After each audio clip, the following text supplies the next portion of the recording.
कार्यक्रम के पुण्यार्चक हैं आचार्य श्री वसुनंदी वर्षा योग समिति फरीदाबाद 2025।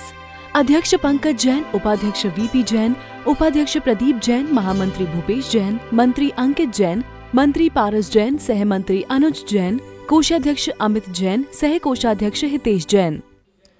आत्म कल्याण के इच्छुक सभी उपस्थित पुण्यात्मा एवं श्रद्धालु, इस संसार में प्रत्येक जीव अपने अपने कर्मों को भोगता है और अपनी क्रियाओं के माध्यम से ही अपने कर्मों को बांध लेता है। और वो जो कर्म उदय में आते हैं वो उस जीव को सुख और दुख दे देते हैं। प्रत्येक जीव के जीवन में सुख और दुख सुख लगा रहता है।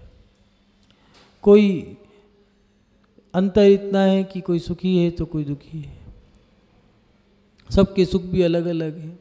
जैसे कोई अमीर है तो कोई गरीब है, और कोई सब चीज़ों से सुखी है तो कोई धन से सुखी है तो कोई तन से दुखी है। तन में भी बहुत सारी बीमारियां उत्पन्न हो सकती हैं। कोई व्यक्ति गरीब है और उसके साथ साथ उसके शरीर में बीमारी भी लगी है, और बीमारियां भी ऐसी है कि लाइलाज है, यावत जीवन की है, और उसमें वो दुखी भी है। ये कर्म पूरी सेना के साथ आते हैं, एक साथ सबको लेके आते हैं, और ये कर्म हमें दुखी भी करते हैं, हमें रुला देते हैं, हमें हंसा देते हैं। किसी की उपभोग कर्म में हमने अंतराय डाली थी, किसी के भोग कर्म में हमने अंतराय डाली थी तो हमारा कर्म बंद गया। अब भोग कर्म में अंतराय डालने से हमारा भोग अंतराय कर्म का उदय बंद हो गया है, और जब वो उदय में आएगा तो हमारे दो कर्म एक साथ उदय में आ सकते हैं। क्योंकि वो भोगने भी नहीं देगा तो हमें दुख भी होगा, तो असाता कर्म भी आ गया। वेदनीय कर्म का असाता कर्म हमारे उदय में है, क्योंकि बीमारी जब आएगी तो व्यक्ति को दुख दे के जाएगी, दर्द दे के जाएगी। कोई भी बीमारी व्यक्ति को सुख नहीं देती है।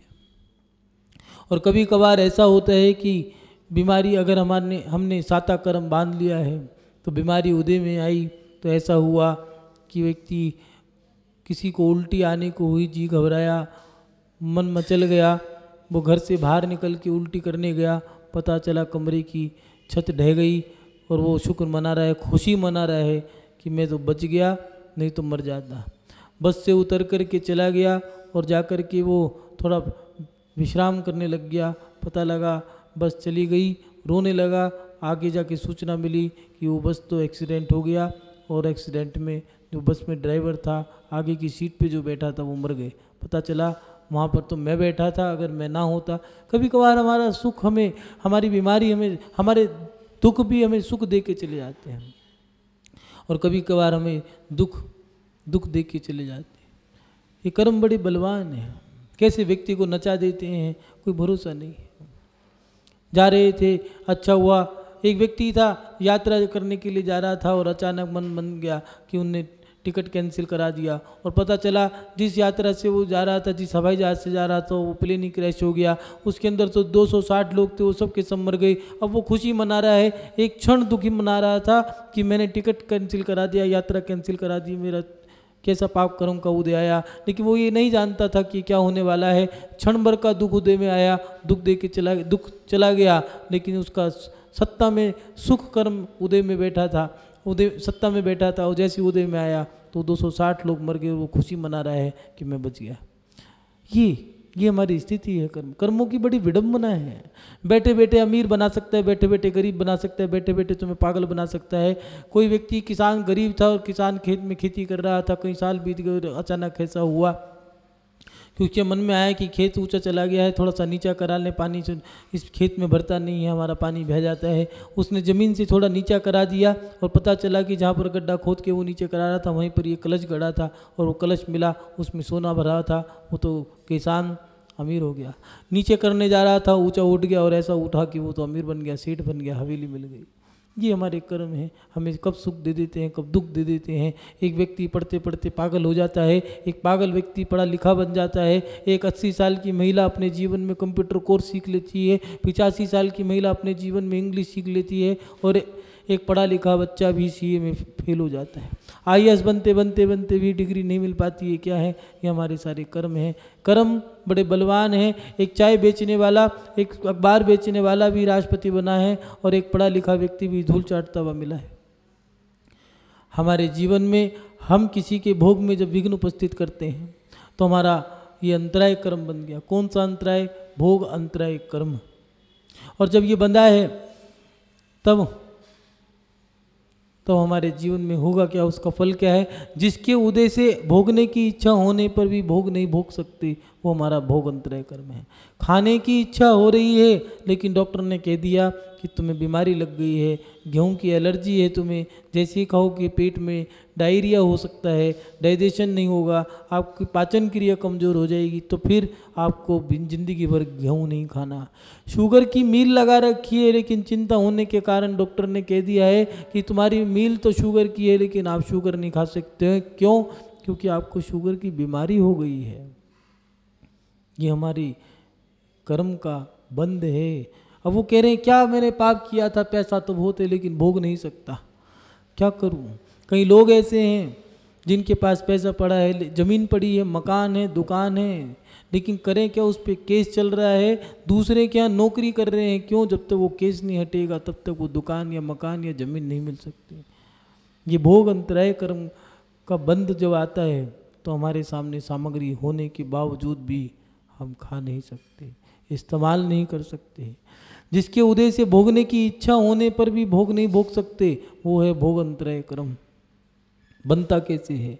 किसी की भोग में विघ्न डालने से। जब व्यक्ति चंट चतुर चालाक बन जाता है, ज्ञान आ जाता है, विवेक आ जाता है, विद्वान बन जाता है, समझदार बन जाता है, तब सोचता है कि चलो अब सामने वाले को ठगना शुरू करते हैं। सामने वाले को लूटता है, 1 के 2, 2 के 4 कर लेता है, 4 के 400, 400 से 4 लाख भी कर सकता है। वो सोचता है मैंने ठग दिया, लेकिन याद रखना तुमने किसी को ठगा नहीं है। एक सोना के व्यापारी ने सोने का एक व्यापारी आया, उसने सोना खरीदना था, उस दुकानदार ने सोना तो दे दिया और सोने में ठग लिया, खोट मिला के दे दिया। वो सीधा साधा भोला भाला था, कह रहा था कि भैया बहुत अच्छी सामग्री मिली, दुकानदार बहुत अच्छा था, मेरा माल उसने समय पे दे दिया, 2 रुपये सस्ता दे दिया। जाकर के बाद में पता लगा 10 साल बाद कि मैं ठगा गया। दुकानदार सोच रहा था मैंने ठग लिया, लेकिन ठगा नहीं है। याद रखना तुम किसी को नहीं ठग रहे, अपने अपने कर्म बांधते जा रहे हो। परिणाम क्या निकला? 2 साल 4 साल बाद ऐसी चोरी हुई, कहने का क्या हुआ? कुछ नहीं, जो किया था वही मिला। उसने उसको ठगा था, लोग उसको ठग के ले गए, जो सोना रखा था उठा के ले गए। ये हमारे जीवन की सत्यता है, जो हम कैसे कैसे अपने जीवन में कर्मों से जूझ लेते हैं। किसी को हमने ज़्यादा दबाव डाला था, दिमाग पर दबाव डाला तो हमें डिप्रेशन की बीमारी हो गई, हम ज़्यादा सोचने लग गए, हम बीमार हो गए। क्या किया था? जैसे हमने दूसरे के साथ किया वैसा हमारे साथ मिला। छोटे छोटे बच्चे कहते तूने मेरे मुंह पे थूक दिया, देख तेरे मुंह पे फोड़े होंगे, दाने होंगे। बात सच है, जैसा करोगे वैसा मिलेगा, जैसा कर्म बांधना है वैसा आपका पुरुषार्थ हो जाएगा। आप अपने पुरुषार्थ के माध्यम से अच्छे कर्म भी कर सकते हो, बुरे कर्म भी कर सकते हो। मैं अपने पुरुषार्थ की सम्यक पुरुषार्थ के माध्यम से कर्मों को काट भी सकता हूँ, मैं अपने सच्चे पुरुषार्थ के माध्यम से कर्मों को बदल भी सकता हूँ, संक्रमण भी कर सकता हूँ, पुण्य को पाप में, पाप को पुण्य में, इसमें भी बदल सकता हूँ।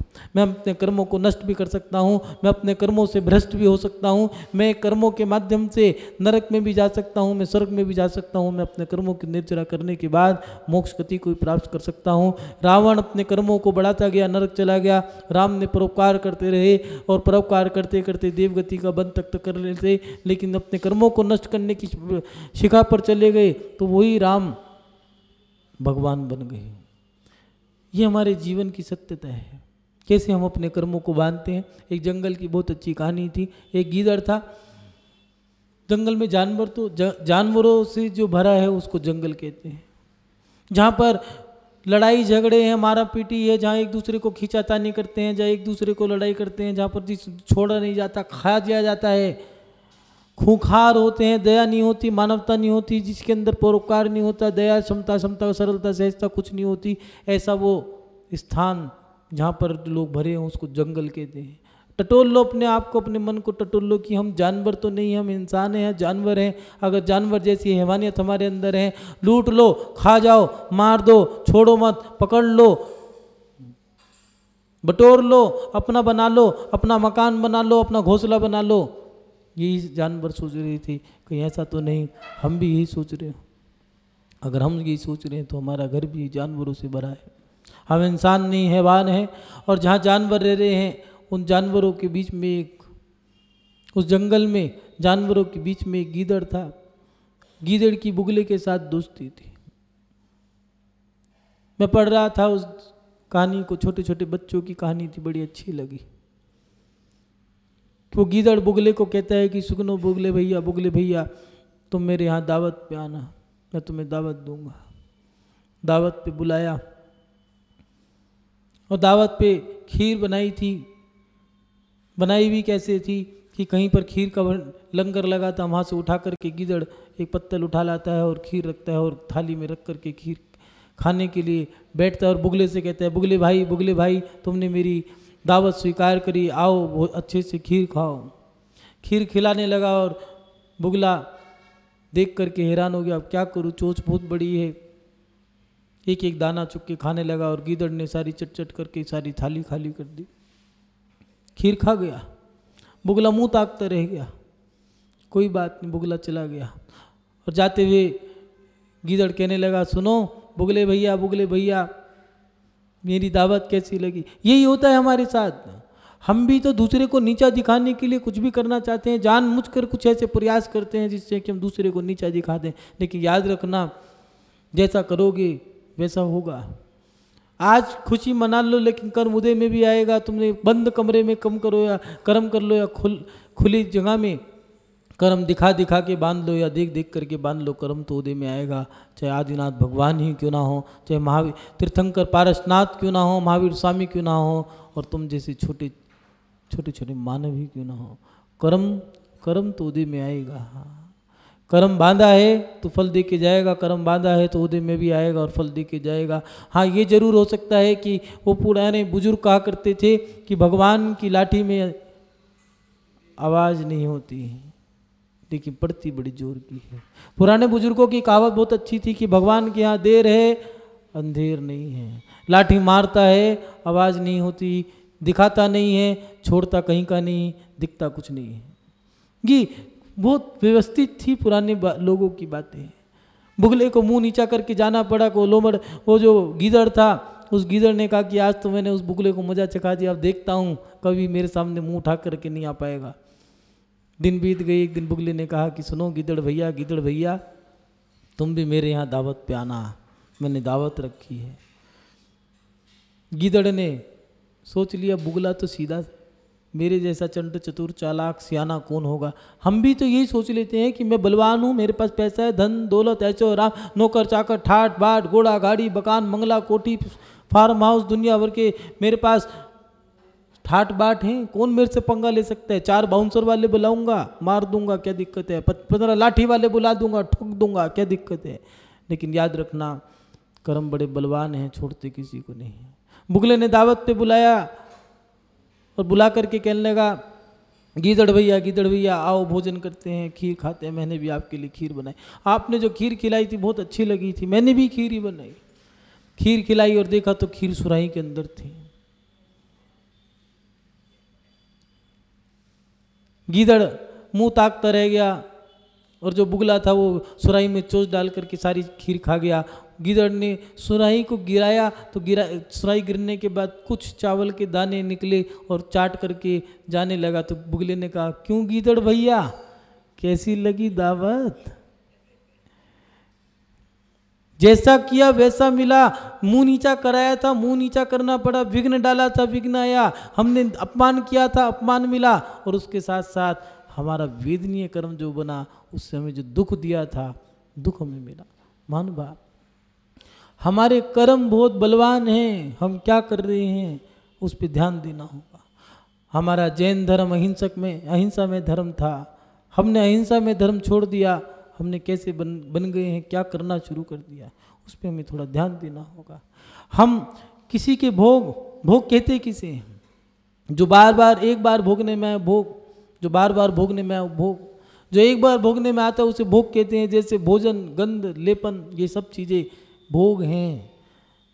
कभी कभार ऐसा कर्म भी उदय में आ जाता है, सुख भी दुख दे के चला जाता है। दुकान पे दुकानदारी कर रहे थे, ग्राहक आ गया, भोजन का समय था, 1 बज गए थे और उसी समय 2 ग्राहक आ गए, चलो कोई बात नहीं, पहले ग्राहक दिखा लेते हैं, भोजन बाद में कर लेंगे। 2 के बाद 4 आ गए, चलो कोई बात नहीं, पहले ग्राहक दिखा देते हैं, फिर भोजन कर लेंगे। 4 के बाद फिर 1 ग्राहक आ गया, कहने लगे चलो कोई बात नहीं, अब तो भूखी मर गई, भोजन बाद में कर लेंगे।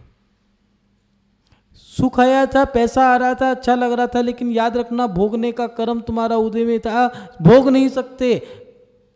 चेहरा अच्छा था लेकिन कर्म तुम्हारा मात दे के चला गया। उस अच्छे कर्म में तुम भोग सहन कर गई, लेकिन याद रखना चेहरा बदल के आ सकता है। पहले भी बताया था, सामने का जो निमित्त है वो अच्छा बुरा हो सकता है, लेकिन कर्म तो तुम्हें फल दे के जाए। ऐसा नहीं है तुमने भाई के साथ कर्म बांधा, वो नागश्री जिसने कहा था कि मैं तेरी लात के टुकड़े टुकड़े कर दूंगी, छोड़ूंगी नहीं, और हुआ क्या? वो भाभी थी, पूर्व जन्म में लात मार दी थी, पति मर गया था, अपमान कर दिया था, निदान कर लिया था कि मैं तेरी लात के टुकड़े टुकड़े करूंगी, छोड़ूंगी नहीं, देख लियो। और हुआ क्या? मर गई। मरने के बाद श्यालनी बनी, और वो देवर मरने के बाद वही सुकमाल मुनि बने। 3 दिन तक पैर खाती रही, पहले दिन पंजा, दूसरे दिन घुटना, तीसरे दिन जंगा, और फिर जब पेट की आंतें खींचने खाने लगी तो वो चिंतन करने लगी कि ये तो कर्म है, मुझे भोगने पड़ेंगे, बस ऐसा पुरुषार्थ करूँगा जो दोबारा ना भोगना पड़े। सर्वार्थ सिद्धि गई। महानुभाव, सीता ने पूर्व जन्म में यही तो भावना भाई थी कि मैं तेरी मृत्यु का कारण बनूंगी, और वही सीता रावण की मृत्यु का कारण बनी। चेहरा बदल सकता है, शक्लें बदल सकती हैं, शरीर बदल सकता है, स्थान बदल सकते हैं, लेकिन कर्म तो वही हैं, व्यवस्थित हैं। इसलिए साधु कहते हैं सुनो, बुरी चीज़ों का त्याग करो। कई लोग कहते हैं कि साधु आते हैं चौके में तो त्याग कराएंगे। अरे भैया, वो उपकारी हैं, वो परोपकारी हैं, वो समता को धारण करने वाले, सरल सहज, वो ममता के साथ जीवन जीने वाले, लोगों को उपकार का रास्ता बताने वाले हैं। वो तुम्हारे बारे में भला चाहते हैं कि भैया ये हिंसा का त्याग कर दो, क्योंकि इसका फल बहुत बुरा है।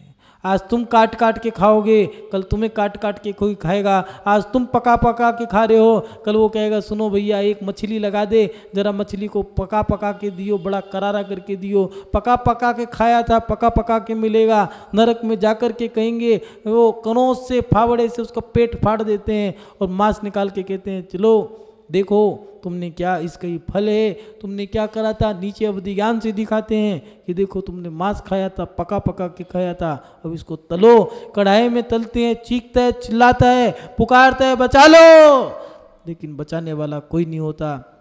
जब सुनहरा लाल हो जाता है, जैसे पकोड़ा पका के खाया था, रात को मांस खाया था, शादी में गए थे, खूब गुर्राए थे, खाए थे और गुर्राए थे, और आकर के फल क्या मिला? कर्म बांध लिया। नरकों में जाकर के वहाँ पर तुम्हें तलते हैं और वहाँ से निकाल देते हैं, जैसे पूड़ी निकालते हैं कढ़ाई में से, और निकालने के बाद तुम वो दौड़ता है, भागता है, और वो वहाँ पर जाकर के एक नदी होती है, कौन सी? वैतरणी नदी। कैसी? पीप, खून, पस, मवाद से भरी हुई नदी। उस नदी में जैसे ही जाके छलांग मारता है कि मुझे थोड़ी सी राहत मिलेगी, लेकिन खून और पीप पस से भरी हुई नदी का जो शरीर, उसमें जैसे ही डुबकी लगाता है जल जाता है, चीखता है, चिल्लाता है बचा लो।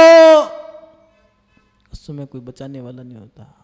महानुभाव, ये है हमारे कर्मों का फल। इसलिए तुम देखना मंदिरों के अंदर एक दृश्य बना होता है, चित्र बना होता है, एक देव खड़ा होता है, 2 देव खड़े होते हैं, एक आदमी को पकड़ करके उसको झुला रहे होते हैं। वो नरक का वही दृश्य है। उसको कढ़ाई पास में एक जलती हुई कढ़ाई होगी, नीचे देखना चित्र बना होगा, उसमें आग लगी होती है, उस कढ़ाई में डाल करके उसको पकाने की व्यवस्था की जाए। ये तुम्हारे कर्म का फल वहाँ पर मिलेगा। महानुभाव, हमारे जीवन में हमने क्या किया उसका भोग तो हमें भोगना ही पड़ेगा। पहले के लोग कहा करते थे जैसी करनी वैसा फल। जैसी करनी वैसा फल, आज नहीं तो वरना कल मिलेगा जरूर। व्यवस्थित रहो, चिंता मत करो। तुमने अपने माँ बाप को धोखा दिया था, तुम्हारा बच्चा तुम्हें धोखा दे के जाएगा। तुम लड़की भगा के ले आए, तुम्हारी बेटी भी भागेगी। याद रखना, तुमने माँ बाप की इज्जत लुटाई थी, तुम्हारा बच्चा तुम्हारी इज्जत लुटाएगा। तुमने जैसा किया वैसा फल पाओगे। करा क्या, जैसा करोगे वैसा मिलेगा। एक बच्चा माँ बाप की सेवा करता है, वो कहता है कि मेरा देखो पुण्य का उदय, कि मेरा बेटा बहुत सेवा करता है। रे तेरा पुण्य कैसे बंधा? तूने अपने माँ बाप की सेवा करी थी तो तेरे बच्चे तेरी सेवा करते हैं। और एक माता पिता वो भी हैं जिनके बच्चे उन्हें गाली देते हैं। एक महिला कहती है कि बचा लो महाराज, मेरा बेटा मुझे दिन में 4 बार पीटता है। कितनी तरक्की कर ली। ये हमारे कर्म है। जैसा फल देख रहे हो, जिंदगी भर पापड़ बेलते रह गए, नहीं मिलेगी भोग सामग्री, बीमारियां लग गई हैं। कुछ लोग तो कुछ नहीं है, रिपोर्ट नॉर्मल है, कोई रिपोर्ट में कोई बीमारी नहीं, शुगर ठीक है, बीपी ठीक है, कोलेस्ट्रॉल ठीक है, सारी चीजें हमारी ठीक है, वेट हमारा ठीक है, लेकिन करें क्या? दिमाग खराब है। कर्म बांधा था, दिमाग पे लोड डाल दिया था। भाई काम पे काम दे रहे थे, काम पे काम दे रहे थे। एक काम करो, एक व्यक्ति रख लिया, दूसरा हटा दो, तीसरा हटा दो, 4 आदमी का काम एक, 10 आदमी का काम, 100 आदमी का काम एक से। तनख्वाह बढ़ाए जाओ, चिंता मत करो। अब हमारे पास पैसा तो बहुत है, लेकिन क्या करें, दिमाग खराब है, डिप्रेशन के शिकार हैं, पति से बनती नहीं, बच्चों से बिगड़ गई है, पड़ोसी पूछते नहीं है, मन कहीं लगता नहीं है, बार बार सोचे जा रहे हैं, डिप्रेशन में आए जा रहे हैं, बोलते हुए चुप नहीं होते। एक ही व्यक्ति से बात करें तो फोन खटका देते हैं, सामने वाला कहते हैं ब्लॉक लिस्ट में डाल दो ना, कोई पूछने को तैयार नहीं है। ये है हमारे जीवन का कर्म का बंध, और जब उदय में आता है तो हमें परेशान कर देता है। महानुभाव, पुराने बुजुर्ग घरों के अंदर उपकार की भावना के साथ जीते थे। क्या व्यवस्था थी उनकी? पहले के बुजुर्गों की व्यवस्थाएं कितनी व्यवस्थित थी। अपने कर्म को कैसे काट लिया करते थे। एक थाली भोजन ज़्यादा बना करता था। कोई भी भिखारी आता था तो भिखारी के बर्तन अलग हुआ करते थे कि भैया बैठ जा, अच्छे से भोजन करना, चिंता मत करो, क्या चाहिए तुम्हें, भोजन चाहिए, बैठो। अच्छे से भोजन देते थे, चाय नाश्ता देते थे, भोजन एक थाली भोजन देते थे, उसको बिठा के भोजन कराते थे और कहते थे और कुछ चाहिए तो बताओ खाने के लिए। आज की स्थिति ऐसी है, पत्नी पति से पूछती है सुनो कितनी खाओगे? उनने कहा 2 रोटी, 3 रोटी, ठीक है, चौथी का भूख लगी है, कितनी, एक और मिलेगी क्या? कितनी बोली थी? 3।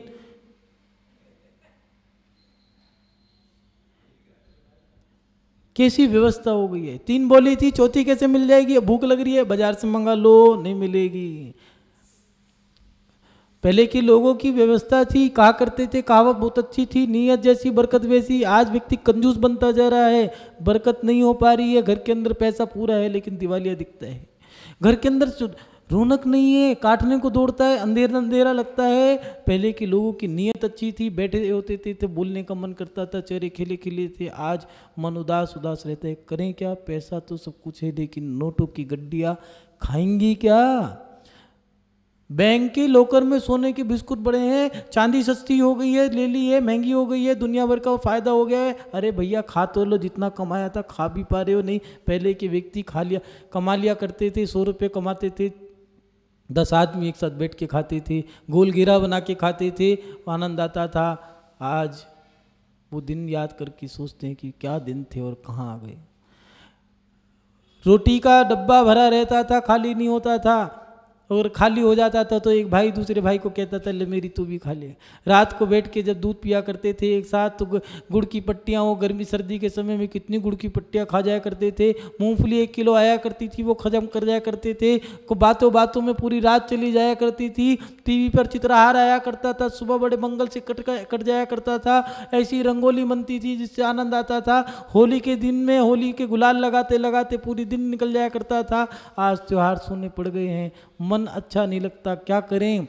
हमने जो किया था वो हमें मिल रहा है। हमने कैसा कर्म बांधा था, दुख दिया था, दुख मिल गया, सुख दिया था, सुख मिल गया। हमने दुख के कर्म बांधे थे, जीवन भर दुख दिया था, अब जीवन भर दुख का कर्म बांध लिया है। ऐसी बीमारी लग गई है जिससे कि हम खा नहीं सकते। त्योहार के दिन मीठा बना है लेकिन शुगर की बीमारी है। बेटे की शादी है, भाई के बेटे की शादी है, घर की शादी है, लेकिन क्या करें, पकवान खा नहीं सकते क्योंकि कोलेस्ट्रॉल बड़ा है, घी का त्याग है। तेल अब अच्छा नहीं लगता, घी का त्याग है, शुगर है, मीठा है, इसलिए हम घी खा नहीं सकते। खाना क्या है? कुछ नहीं, वही 2 रोटी चुपड़ी भी खानी है, वही गाय खा रही है, वही हम खा रहे हैं। बस अंतर इतना है, हम इंसान खिला रहे हैं, वो जानवर खिला रहे हैं। लोग गाय की पूजा करते हैं, इंसान को धिक्कारते हैं, और हम इंसान बन कर के जानवरों को पालते हैं। क्या व्यवस्था बना ली हमने? हमारा कर्म हमें किस दिशा में लेके जा रहा है, हमें थोड़ा सा ध्यान देना पड़ेगा। श्री कृष्ण जी की 8 पटरानियाँ हुई थी। सुसीमा, गंधारी, गौरी, पद्मावती, सब ने पूर्व भव में काम क्या किया था? लोग कहते हैं कि भगवान को ये पटरानियाँ बन गई है। चक्रवर्ती की पटरानी, नारायण की पटरानी, प्रतिनारायण की पटरानी, बलभद्र की पटरानी, कामदेव की पटरानी, कैसा पुण्य कमाया होगा। तीर्थंकर की पत्नी, कुलकर की पत्नी, तीर्थंकर की माँ बनी कैसे होगी? पूर्व में मुनि महाराज को आहार दान दिया था, इतना पुण्य बढ़ाया था, तब जाकर के वो रानियां बनी थी, पटरानियां बनी थी। नवदा भक्ति से आहार दिया था, दाता के शब्द गुणों से दान दिया था। ऐसा नहीं है आज का व्यक्ति क्या करेगा, चौका रामलाल का पड़ गया, श्यामलाल ने नवदा भक्त करी, हीरालाल ने थाली दिखाई, रामचरण की पत्नी ने शुद्धि बोली, रामचरण ने, और आहार देने वाली राम प्यारी, कुल्ला कराने वाली राम दुलारी। वाह रे वाह, राम की डुंगरी। दिखाने वाला कोई, बताने वाला कोई, बनाने वाला कोई, और पता चला चौका बनाने वाला जो था वो विदेश से आया था। कौन? हेनरी का बाप। ये हमारे जीवन की व्यवस्था क्या है? हम सब सुख चाहते हैं, लेकिन मिलेगा कैसे? महानुभाव। हम अपने जीवन में जो कुछ करेंगे, आचार्यों ने दिया है अनुग्रहार्थम सस्याति सर्गो दानम। अनुग्रह अर्थात अपने तथा दूसरे के उपकार के लिए धन का त्याग करना, ये दान है। हम अच्छे कर्म बांधना चाहते हैं, लेकिन बंधेंगे कैसे? दान दिया, दूसरे के उपकार के लिए दिया या अपने अहंकार के लिए दिया? कहीं ऐसा तो नहीं माला पे, तिलक पे, पट्टे पे अपना नाम लिखवाने के लिए दिया हो, मंदिर के फर्श पे, मंदिर के पंखों पे। स्वर्गीय उत्तम चंद मर गए, फिर भी नाम ठोक गए। मंदिर के खंबे पे, मंदिर की वेदी पे, मंदिर के शिखर पे, मंदिर के ध्वजों पे, सब पे नाम। बस चले तो भगवान के चेहरे पे ठप्पा लगा दे अपने बाप का नाम, लेकिन इसका लाभ नहीं मिलेगा। लाभ कब मिलेगा? लाभ तो तब मिलता है जो हम गुप्त रूप से करते हैं। दूसरे के उपकार के लिए, दूसरे के उपकार के लिए हमने अपना जो दान दिया था, त्याग किया था, तब जाकर के हमें दान लगा। वो देखो, एक दान करने वाली, त्याग करने वाली माँ थी, एक दान करने वाला बेटा था, आज भी नाम अमर हो गया, चामुंडराय और उसकी माँ। इस कार्यक्रम के पुण्यार्चक थे आचार्य श्री वसुनंदी वर्षा योग समिति फरीदाबाद 2025। अध्यक्ष पंकज जैन, उपाध्यक्ष वीपी जैन, उपाध्यक्ष प्रदीप जैन, महामंत्री भूपेश जैन, मंत्री अंकित जैन, मंत्री पारस जैन, सह मंत्री अनुज जैन, कोषाध्यक्ष अमित जैन, सह कोषाध्यक्ष हितेश जैन।